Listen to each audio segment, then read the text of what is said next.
incredible, explosive action you must see.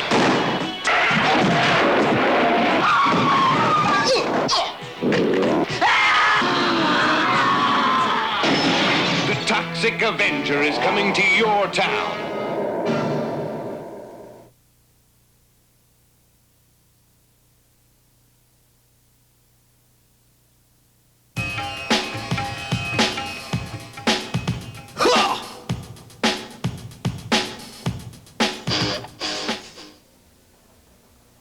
Femme Fontaine, Killer Babe for the CIA.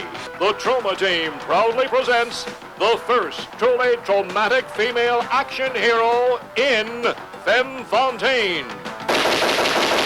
Killer Babe for the CIA. See, I don't know whether to feel flattered or insulted. She is action. She is passion. It's show and tell time, baby. She is a babe. I wanted to make sure I got your attention. She is definitely killer. You taught me well. Margot Hope is Femme Fontaine. Killer Babe for the CIA. You are a pretty bold woman to talk to me like this. Well, it takes one to know one, doesn't it? Fabulously fit and frighteningly furious, Femme Fontaine explodes onto the screen with non-stop action. Only the Troma team has the guts to bring you a truly politically correct action movie. Margot Hope is Femme Fontaine. Killer Babe for the CIA from Troma.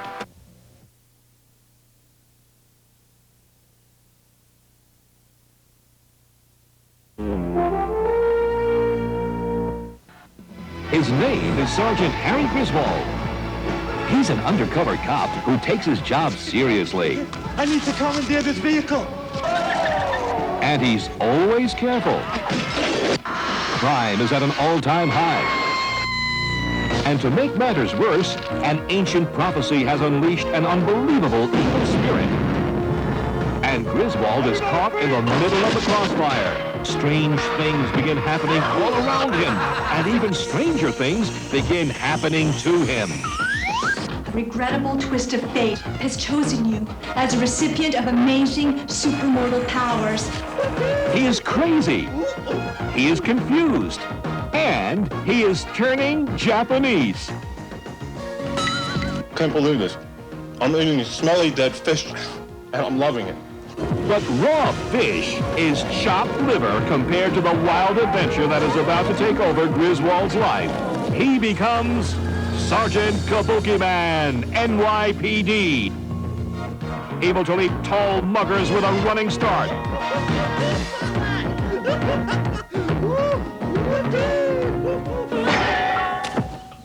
Only a beautiful, tender woman, Lotus, can carefully teach Harry the subtle nuances of the Kabuki way. She trains him in the proper use of Kabuki Man's amazing arsenal of high-tech super weapons. Heat-seeking chopsticks. Computerized 16-bite sushi. Futuristic flying footwear. Bulletproof gale force fans. And pyro-projectile parasols. He is a one-man army of awesome Oriental artifacts. He is Sergeant Kabuki Man, NYPD. Who are you? I'm Kabuki Man.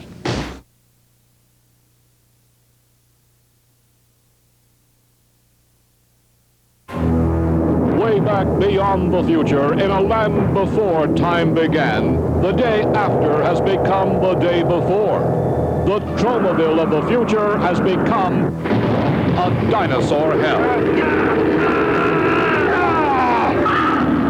In this dinosaur hell, there is only one type of being that can survive, a barbarian. And what kind of barbarian? Why, a nymphoid barbarian. A nymphoid barbarian in dinosaur hell. Across a hostile landscape, humans battle for supremacy against mutants. Deadly dinosaurs have arisen from nuclear holocaust, and all of them are hot for nymphoid barbarian in dinosaur hell.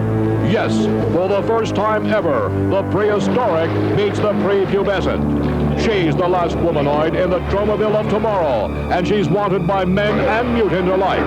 She's a nymphoid barbarian in dinosaur hell. Starring international cult heroine Linda Corwin as the nymphoid barbarian. Not since Raquel Welch in 1 million years BC has one woman had to face such a fearsome collection of rabid reptiles. You've seen the Brontosaurus, the Tyrannosaurus, but you won't believe your eyes when you come face to face with the Tromosaurus. Only the Troma team could bring you the incredible state-of-the-art special effects from internationally acclaimed effects wizards Red Piper and Alex Perney, the masterminds behind a nymphoid barbarian in dinosaur hell. You'll swear you are watching the real thing. A nymphoid barbarian in dinosaur hell. Primitive, brutal, horrifying, lust-crazed inhuman monsters, all battling over one beautiful, seductive, tantalizing prize. A nymphoid barbarian in dinosaur hell. She's the heroine every woman wants to be. The courage of a lioness, the hunting skills of an Amazon, and all the beauty of a fine young nymphoid. Only one man will possess the ultimate weapon. But no man can ever possess a nymphoid barbarian in dinosaur hell. You must see a nymphoid barbarian in dinosaur hell. The prehistoric and the prepubescent together at last.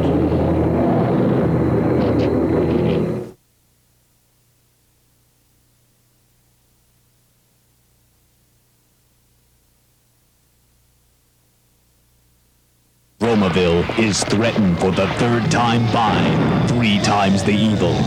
I can rule everything! Let's do it! I killed a girl! 3 times the mutated monsters. Somebody get me a Kleenex. And 3 times the nuclear meltdowns. Only one man can stand up to this triple threat. A man with 3 times the guts. 3 times the strength. And 3 times the acting roles. This is Mayor Smith speaking. Excellent, Dick. Natalie, I love you. Wrestling star turned action hero Brinke Stevens is the good. Because I'll never use my power to cause harm to anyone. The bad. I'll keep my mind on maiming and killing, sir. And Class of Humanoid. Class of Nukem High, Part 3. 3 times the nuclear-powered action. 3 times the nuclear-powered nuclear power. In The Good. Looks like you underestimated the good people of Tromaville. The bad. I thought the idea was to terrorize this town and not let anyone know who it is. And Class of Humanoid. Class of Nukem High, Part 3. Starring Brinke Stevens as Adelaide the Good. You'll never get me to do it. Ooh, except that way. Co-starring Brinke Stevens as Dick the Bad. I never felt this way before. Featuring Brinke Stevens as the Sub-Humanoid. With special guest appearance by Brinke Stevens as the mayor of Tromaville. This is a Troma movie, so dry those eyes and rejoice. This is The Good, The Bad, and The Sub-Humanoid. Class of Nukem High, Part 3. From Troma. Antitoxy. There's no place like home. And cut! Brilliant! It's a wrap! Kabuki Man, bring the champagne! Michael, we have got to share this with our fans. Lloyd, we're having so much fun. How do we bring that fun to our fans in the privacy of their own home? How about a tape of Troma trailers? You mean an exclusive, never-before-offered collection of clips and coming attractions from more than 15 Troma movies, such as The Toxic Avenger, Class of Nukem High, An Nymphoid Barbarian and Dinosaur Hell, Fertilizer Blaspheming Bombshell. Right is, Michael, and it should look something like this. That's right, Troma fans. Call now to order your exclusive Troma trailer tape featuring coming attractions from your favorite Troma movies. The Toxic Avenger. The Class of Nukem High. A Nymphoid Barbarian in Dinosaur Hell. Combat Shock. Rabid Grannies. Blood-sucking freaks. Star Worms 2, Attack of the Pleasure Pods. This tape is not available in stores, so call now and have your credit card ready. Order your Troma trailer tape today and receive as a special bonus a high-quality adhesive-backed I Love Toxie sticker, 2 issues of the Troma Times newsletter, a Troma movie poster autographed by Lloyd Kaufman and Michael Hers, an official Troma diploma, and an exclusive audio cassette of Troma tunes and theme songs. All your favorite songs from your favorite Troma movies. Forget the Polovetzian dances. This is all the music you'll ever need. Order your Troma trailer tape today and get the cassette of Troma tunes absolutely free. Let's kick some butt! Call now and you will receive the sticker, the Troma Times, the autographed poster, the Troma diploma, the audio tape of Troma tunes, and the videotape of Troma trailers, all for one low, low price. Remember, these are not available in stores, so call now and have your credit card ready. Just point me in the right direction. Call now to order your Troma trailer tape and find out about special prices on videotape copies of your favorite Troma movies, such as Class of Nukem High and A Nymphoid Barbarian in Dinosaur Hell, only available through this special TV offer. The Troma trailer tape is for mature viewers. Get traumatized.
Hi, it's Debbie Rochon, and I've been abducted once again, this time by Sheriff Amos. That's right, Sheriff Amos here. Now, Sheriff Amos, do you like B-movies? Sure, Debbie, I like B-movies. I like B-movies with bees, insects, all kinds of little flying little creatures. That Discovery Channel really hits home for us. That's great, Sheriff. Now, have you heard of Joe Bob Briggs? He's a foremost B-movie driving critic. He also writes and publishes the Joe Bob Report. Sure I have. Everybody here has heard of Joe Bob Briggs. He's a good old boy, and we wait for him every day by the mailbox for his report to come out. That's great. Now, how has the report helped your sheriffing, Sheriff? Well, it helps us decide which movies to show the inmates at the jail.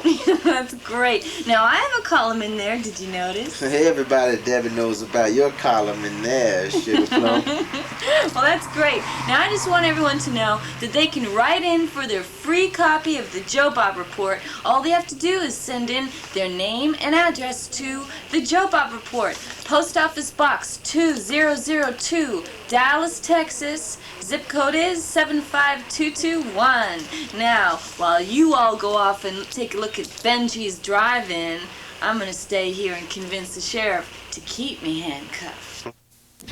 Our parents started bringing us, see, I couldn't give you the year, but I know I was about 8 or 9 years old. Back in the late 70s, we used to come here in the wintertime a lot. It'd be a small group of us, about same 10 cars every Friday or Saturday night, even if there was snow on the ground. I've been coming to Bengie's. My dad used to bring me here when I was a kid, so I mean, I've been coming here quite a few years, since the 60s. As far as I'm concerned, the only drive-in. We just came from as far as South Carolina. We were traveling through the whole week. We've been on vacation, and we'd check the newspapers for movies, and no drive-ins anywhere. All the way from North Carolina, South Carolina, all the way through Virginia, and all over Maryland. I came to show my kids what a drive-in movie theater was like. Our son is 14, and he's never been to a drive-in. He's never, and that was part of my concern, was that, let's try and get him to one, even, if we... One of our friends from school was getting married, one of the first ones from the gang, and they had a bridal shower on a Saturday night, so me and all my friends got together, got a couple cases of beer, came down here to the Bengie's Drive-In, and we watched Fritz the Cat and Heavy Metal, which is back about 76, 77. The ultimate drive-in and experience, definitely. And D, the man, he's going to keep it going for years to come. If he don't, we will.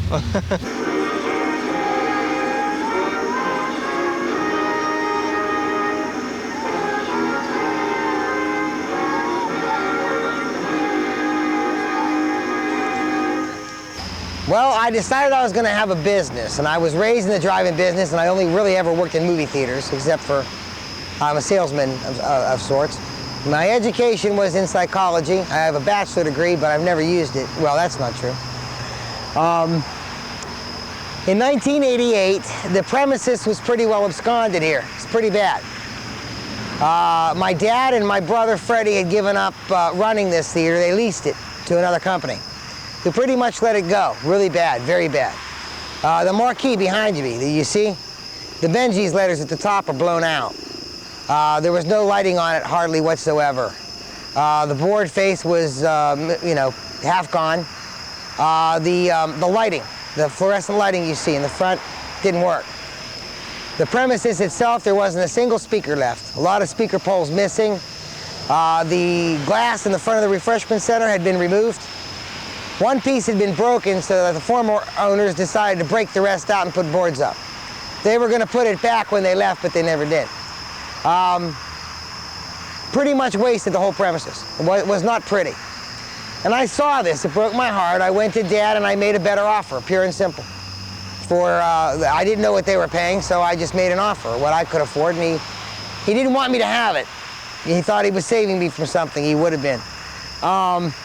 But I said, look, I'm going to be in business with or without you. So you do what you want to do. Here's my offer, and he took it. He took the offer, and I've been here ever since.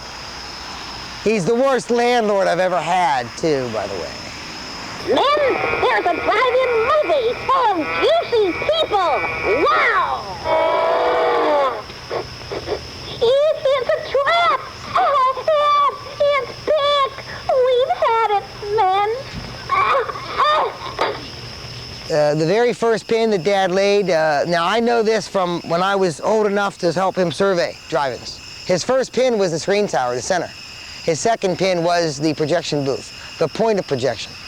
So he built the theater around the screen dimensions for a perfect scope picture. For anybody that's a film buff, if 2-to-1 ratio is perfect on that screen. Although I pull a border in, it's perfect. An Academy flat I still have to crop. Or downsize on the lens, I'd rather crop. Okay, but for the most part, it's still, you're getting a lot more than you would in an indoor. Today's indoors are built and then they crop to fit their need. I don't even think anybody special orders lenses anymore. So they just crop to fit their need. Screen tower came, 1/3 came down in Hurricane Agnes, which I believe was 72. And that third really wasn't a whole third, it was the quarter. Probably more like a fifth to a sixth.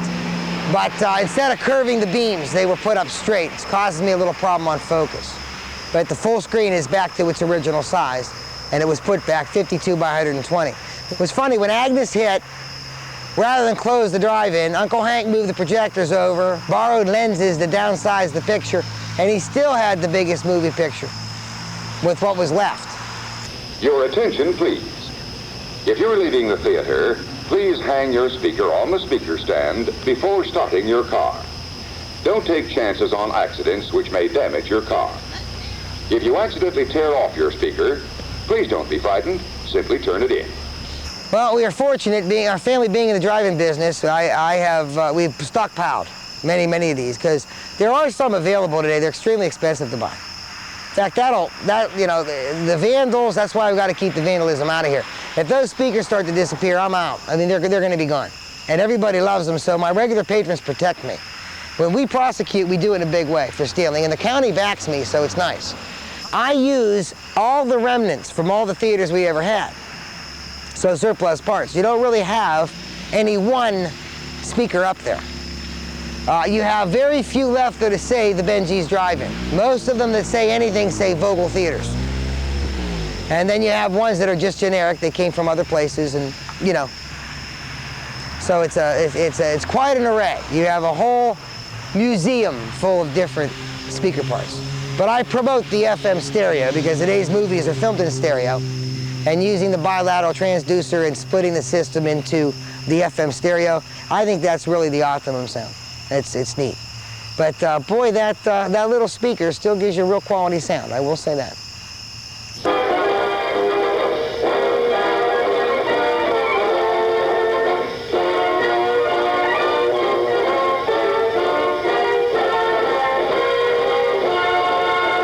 Tell us a little bit about your projector that you have. It's a rare bird. You've got, in fact, I think they were purchased a year before the drive-in opened. There were only, I don't want to quote, I'll say 100. I don't think there were 100 made. At the time, it's known as this RCA Sentry. It's a rare bird. RCA made sound heads, Sentry made projector heads. For a very brief moment in time, they joined up and they made RCA Sentry. So my projector heads have both logos on it, and so does the sound head. I can't remember the number. I think it's B100. I would have to look on the machine to be sure. But it's a museum piece. I've been offered a lot of money for them. I would never get rid of them. It's the foundation of the drive-in. They've been there all this time. And quite frankly, they're easy to service. They handle any kind of film, and they still show a very wonderful picture. Yum, yum. It's a meal in itself. Our all-meat super dog. Enjoy one now.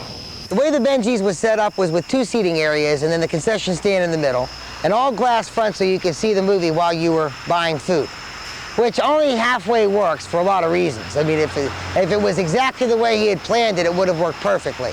But still, for optimum view of what a concession stand should be, this thing was designed in 56, or actually 55. It was built in 56, and it hasn't changed. Did you notice that? It's still extremely efficient, you know, in the way it's handling people. In fact, it was set up for 2 lines. Did you notice that? And I only operate 1 because it's so efficient. We can cook with 1 line. We can get people through. You try to open 2 lines, you divide your help and your staff, and it actually slows things down. Let's all go to the lobby. Let's all go to the lobby. Let's all go to the lobby to get ourselves a treat. Yeah, the last bone of contention that I should mention is people come here and think a drive-in's expensive, and my admission price is less than any first-run theater. Children are free, under 12. I don't play Disney for that reason, because Disney makes you charge for children. Oh, they don't make you. Pardon me, that's incorrect. If you were going to say that, you better put this on there. No, you don't have to charge for children, D. Edward. You just have to keep track of them and give us our per capita share. And there's something creepy about that company. You know, that Magic Kingdom, I see it as an evil empire. I really do. They own the hearts and minds of our children. They really do. And it's all for the sake of money. And anytime you put yourself in that position, I'd be real careful how much I love Mickey Mouse. You know why there's no drive-ins left? Why? You're too much trouble. Too much trouble? They are. That's my, remember I talking, and I really mean this from the bottom of my heart. I used to, for probably 6 years, with all my heart, nothing bothered me. It took a lot and I didn't mind it. I guess I don't mind most of it, but I used to say a lesser man couldn't do my job and wouldn't. You know, in other words, take somebody special to do it. But it occurred to me, and it's true, a smarter man wouldn't do it. So it puts me in a real awkward position. But no, I won't walk away from it just yet. Tonight we've brought to you the good, the bad, and the independent. Thank you for joining us. We hope to see you again soon. And now the theater is dark.